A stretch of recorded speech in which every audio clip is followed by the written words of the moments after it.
Walk are on the track.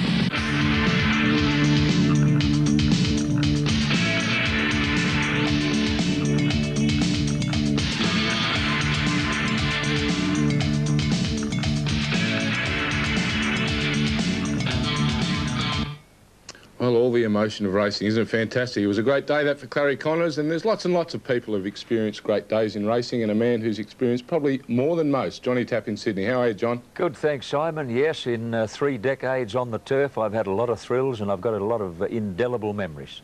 Yeah, well, it's a fantastic caper, as they say, and once it's in your blood, it's hard to get out. And a man that, well, it came into his blood pretty late, Jim Houlihan, 52 he started training, but yesterday he trained 4 of the 6 last Grand National Hurdle winners, and yesterday he did it again. Yeah, with a comparative baby, a 5-year-old. I mean, that is absolutely juvenile when it comes to jumping horses. Cold Reason on the inside is just the leader over Del Mar as they come to the turn in the Grand National Hurdle, and they're a mile in front of the others. The horse near the rails with the white blaze is Oh Lord, and our Dictator in the dark blue with the white hoop sleeves is plugging on, but the 2 leaders are a mile in front as they come to the second last obstacle, and Cold Reason has beaten off Del Mar. Now watch him come to the last at the end of this gruelling trip.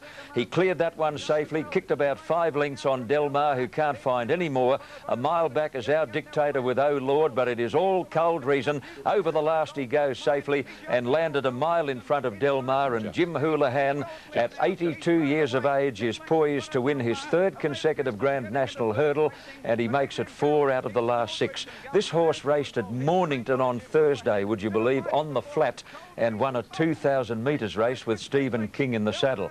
Simon, that's obviously a caper with the jumping horses to clean out their wind, is it? Yeah, well, it's a fair distance, that race, 3-mile race, John, and I think they've really got to have that base there, and Jim's an absolute specialist at it.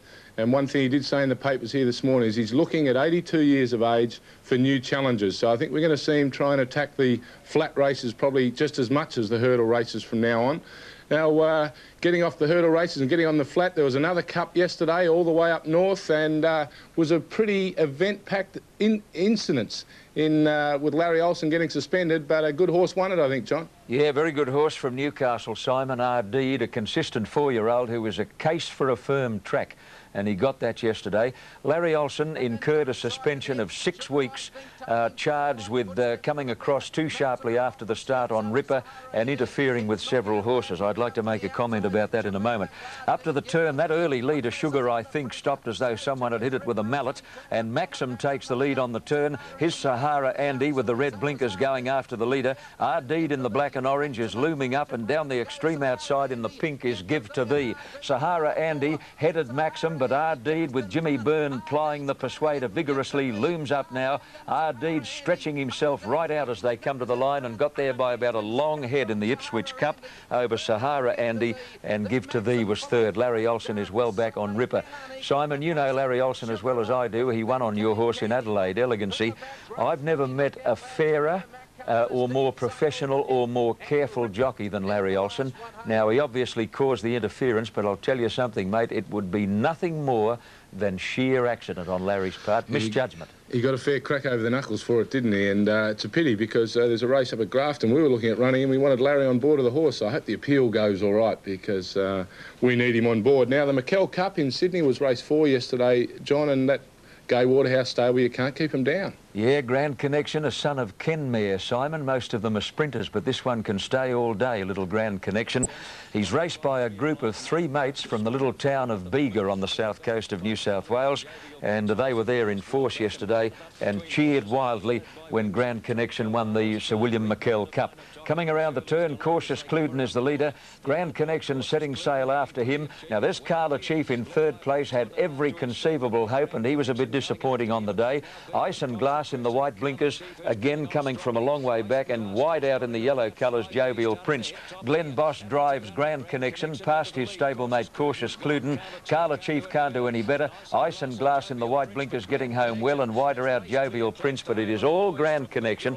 And Simon, that was Glenn Boss's 13th winner in 7 days. How's that for a trot? Well, he's having a good trot. I think one of the the great things you just mentioned there was 3 mates from Bega. I reckon that's the best part of racing. Anyone can get involved and enjoy themselves and own horses of a high quality and in a great stable, obviously, the Gay Waterhouse stable. I think that is a fantastic part of racing.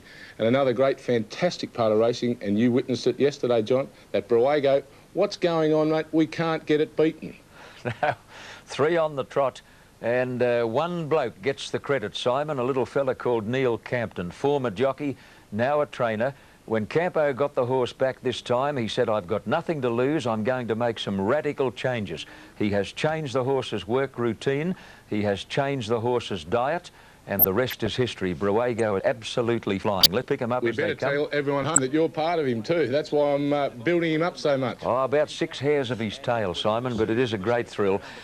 He carries the Harry Lawton black, white and red livery, and as they come around the turn, the inside horse there is Sekulu, our Mr. Woodman in the orange. On the rails with white blinkers is Mighty Tango. Further out, Ad Astra. Now, Bruago had to push Rum Rustic out of the way before he could get a bit of galloping room. He's got his ears back on his head, the old boy, as he comes to the line. He is grimly determined, and with Corey Brown hard at work, Bruago sweeps past Sekulu and our Mr. Woodman to make it 3 on the trot. Bruago, Sekulu, our Mr. Woodman, that's the way they finished in the Southern Cross Series final.